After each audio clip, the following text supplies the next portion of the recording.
Party is bracing for the challenges ahead. I'm Megan Lieberman, live in the New York Times newsroom, and Adam Nagurney is here now with more.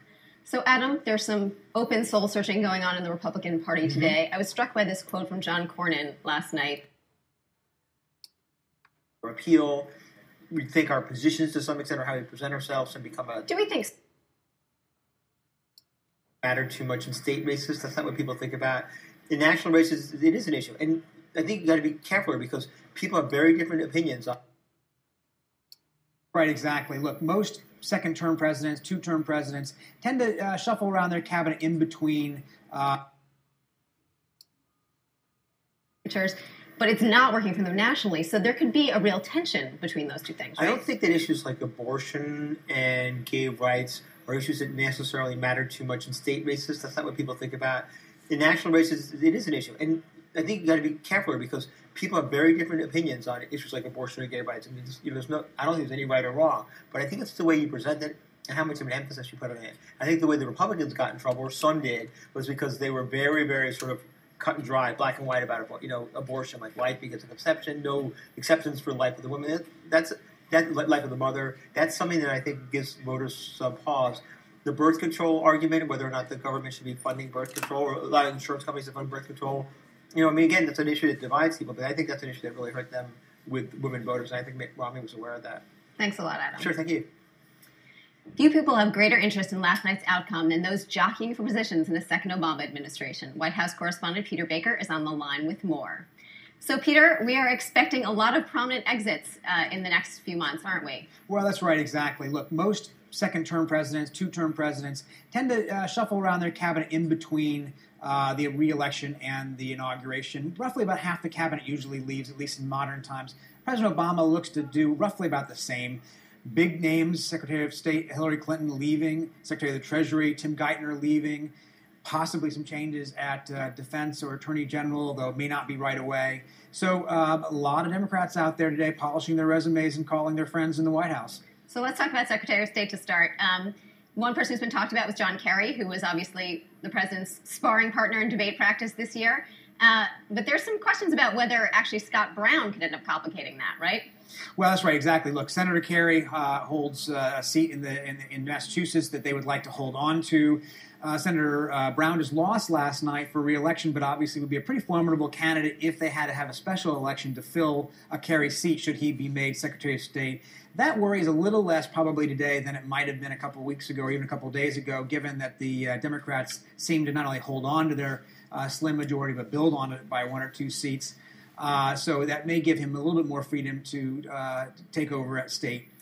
But there are other contenders for that job, too, like potentially Susan Rice, though she's had some trouble recently in terms of the handling of the attack on the consulate in Benghazi. Well, that's right, exactly. Susan Rice is the ambassador to the United Nations, actually seen as the front runner for Secretary of State until the attack in Benghazi. Then she was put on Sunday television and gave what turned out to be a wrong assessment of what happened there. She was reading for what she was told to say. People in the White House don't blame her for that. They say she was doing what saying what they all believed at that time. But they do recognize that means that she has become a real focal point and a target for Republicans and might have a real battle for confirmation should they decide to send her up for Secretary of State.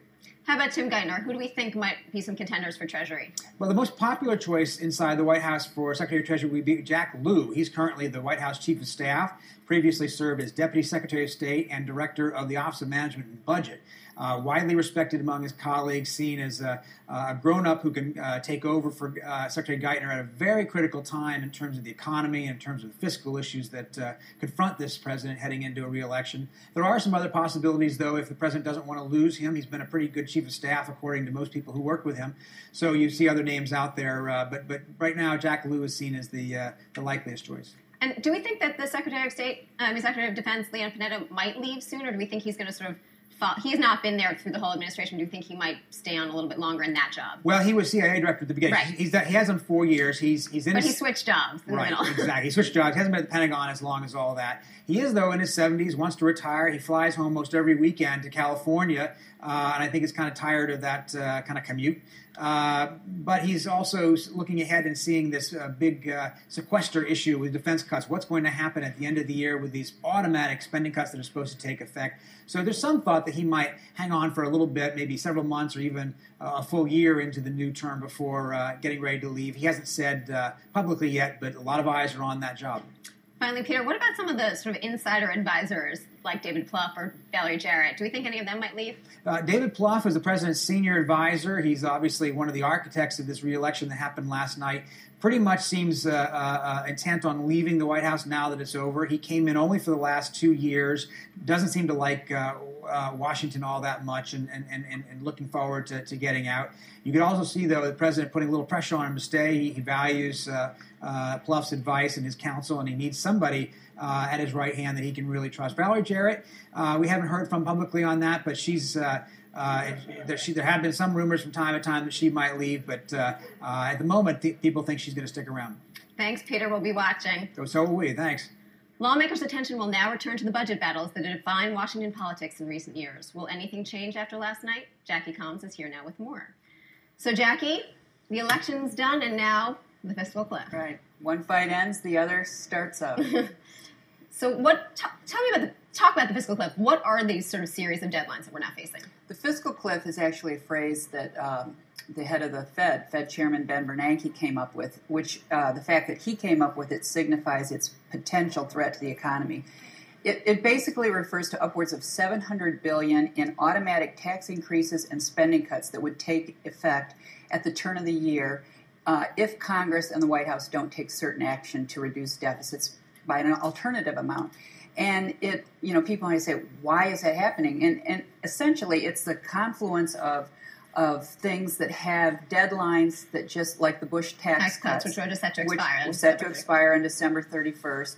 And the payroll tax cut that we've all been enjoying, well, not all, but people with certain levels of income have been enjoying for the past 2 years as a stimulus measure.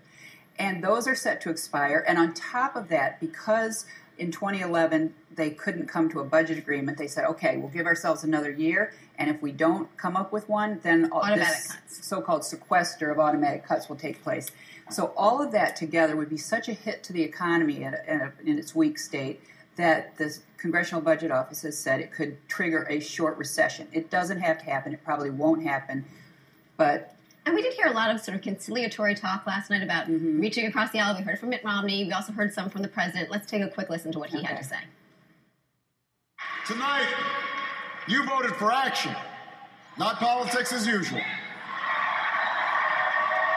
You elected us to focus on your jobs, not ours.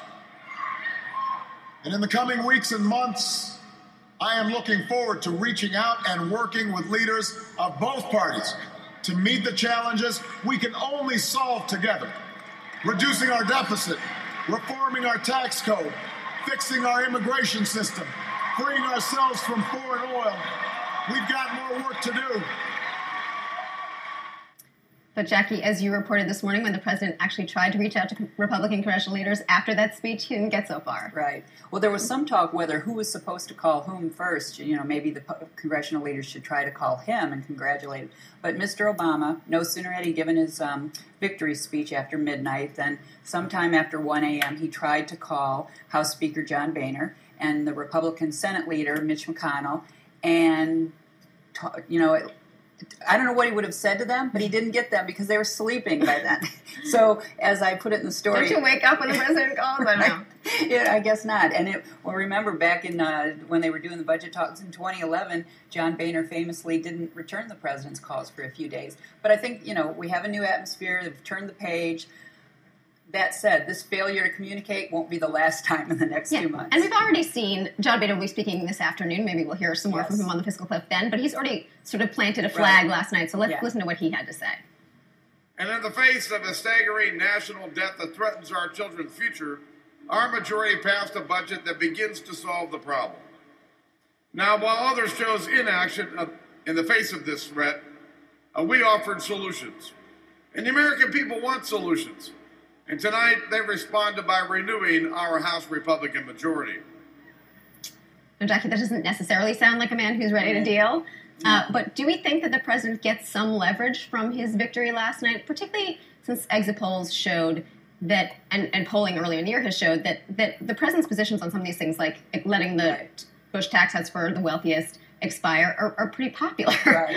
He absolutely gets leverage, and the Republicans know it, which is why you saw that even before the votes were in, Speaker Boehner and Mitch McConnell and other Republicans were drawing their lines in the sand that they were not going to raise taxes on anyone. They see that as what they call a jobs killer. Though you've had a number of business people, as we've reported, come forward and say, we'll pay higher taxes if that's a fair price for a balanced long-term deficit reduction deal. But the president does have leverage because, he got a lot of criticism for not having a very, specific agenda for what he'll do in a second term. But there was one specific that he was very specific about emphasized for over a year, and that is that the higher income Americans should pay more in taxes, that the Bush tax rates on high incomes above $250,000 a year should expire. And not only did he win election with the people knowing well his position on that, but the exit polls showed what national polls have shown, which is that upwards of about 2/3 of Americans agree with him. Now, one sort of question of both intrigue and practicality. What role do we think Paul Ryan is going to play in any of these negotiations going forward? Well, Paul Ryan was in a win-win situation. He wins even if he lost, which he did. He comes back to the House. He got reelected from Wisconsin. He comes back to the House, presumably as the House Budget Committee chairman. It has to be, confirmed, or the House Republicans act on it. Seems very likely. Yeah, he comes back with his status enhanced. And he's really was seen before, and he'll certainly be seen after as something of an ideological leader for the House Republicans and congressional Republicans in general. Not only that, but someone who's on a short list already for the 2016 Republican presidential contenders. So he will have a lot to say, and you can bet that he's not going to be ready to compromise on taxes anytime soon, if ever. And remember, he was with two other Republicans on the Bowles-Simpson Fiscal Commission. And while all three Republicans from the Senate on that commission voted in favor of the majority recommendations, which included tax increases, Paul Ryan and his House colleagues did not. Thanks so much, Jackie. My pleasure. That's all for today. We'll be back tomorrow at 1 p.m. with more on election 2012 and continued analysis on what awaits a second Obama administration. Until then, stay with us online for all things politics. I'm Megan Lieberman. Thanks for watching.